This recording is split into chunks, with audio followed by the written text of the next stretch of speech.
वो सीतापुरम का गांव था। बहुत ही सुंदर गांव, हरे भरे खेत, कोयल की राग और हर सुबह सीताराम के मंदिर से आ रही भक्ति की गाने। वहाँ सुहाना सा वातावरण था। उसी गांव के रंगैया और लक्ष्मी का इकलौता बेटा राम बहुत अच्छा बच्चा था। वो बड़ों का बहुत गौरव करता था। राम हर रोज सुबह जल्दी उठकर उसके पिता के साथ जंगल जाकर लकड़ियां लेके आता था। बेटा राम, चलें? जी पापा। जंगल से लौटने के बाद राम नहाकर पाठशाला के लिए तैयार होता था। राम उसके पाठशाला जाता था और उसके माँ बाप उसी समय काम पे निकल जाते थे।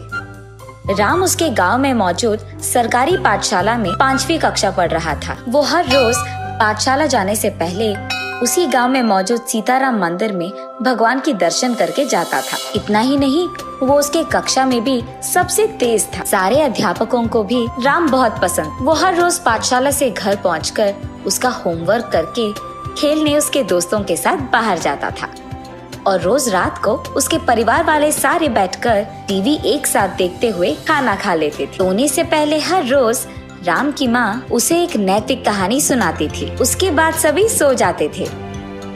राम के घर के सामने एक दिन किराए पे रहीम और उसकी माँ रेशमा आते हैं।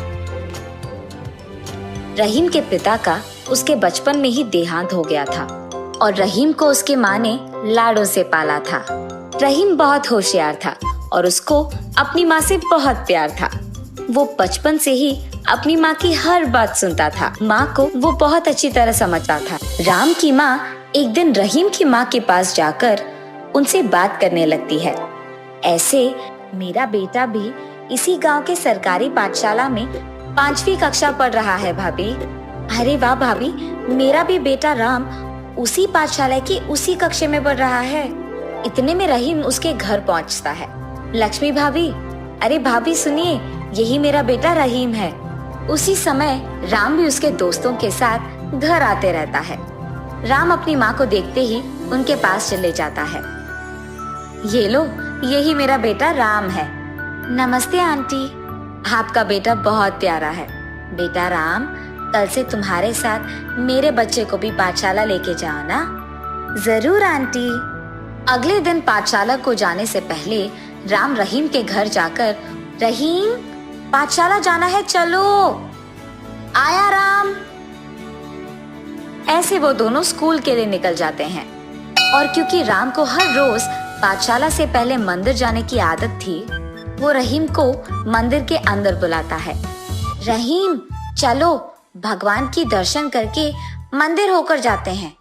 राम, हम मुसलमान हैं, हम मंदिर नहीं आ सकते, तुम जाकर आओ। ठीक है रहीम।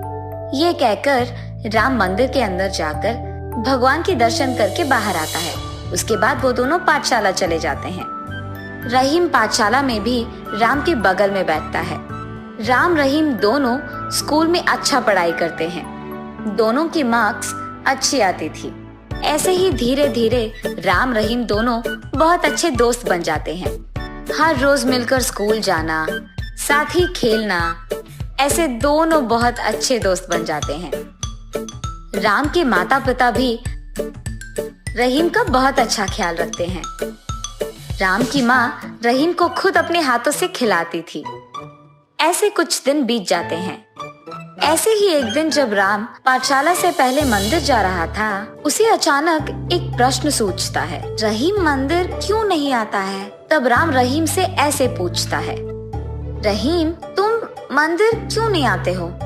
क्योंकि हम मुसलमान हैं राम, तुम्हारे मंदिर को हम नहीं आ सकते हैं।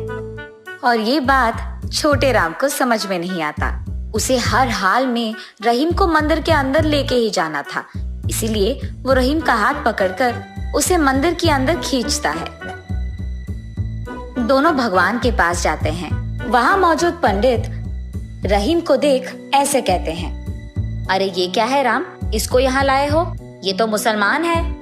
पंडित जी, हम मुसलमान को मंदिर के अंदर नहीं लेके आ सकते हैं। ऐसा नहीं है राम, हमारे पाठशाला में अध्यापक ने कहा है कि भारत देश में सभी एक है, कोई भेदभाव नहीं है। वो सब पढ़ाई के लिए होता है राम। पर मेरी माँ ने भी तो सिखाया कि सबका मालिक एक है, यानी सबका भगवान एक ही होता है। वही मौजूद राम के अध्यापक ये सुनकर उसके पास जाता है। बहुत अच्छा बोला राम तुमने। पंडित जी, ये सब तो हमें बच्चों को सिखाना है। बच्चे तो भगवान का रूप होते हैं, उनको भला अलग से कैसे देखें? कुछ देर सोचने समझने के बाद पंडित जी राम से ये कहते हैं, तुम्हारे माता पिता ने तुम्हें बहुत अच्छा सिखाया राम। इतने छोटे उम्र में बड़ी सोच है तुम्हारी। चलो जाओ राम, अपने दोस्त को लेकर भगवान के दर्शन करो। और बस राम रहीम दोनों भगवान के दर्शन करके खुशी खुशी अपने पाठशाला चले जाते हैं। देखिए, हर रोज नैतिक कहानी सुनाने के कारण राम के कितने अच्छे विचार हैं। इतनी छोटी सी उम्र में उसने जान लिया कि भेदभाव नहीं होते हैं और ये कि भारत देश में सभी एक हैं। कहानी का नैतिक, बच्चे और भगवान के लिए सभी एक हैं।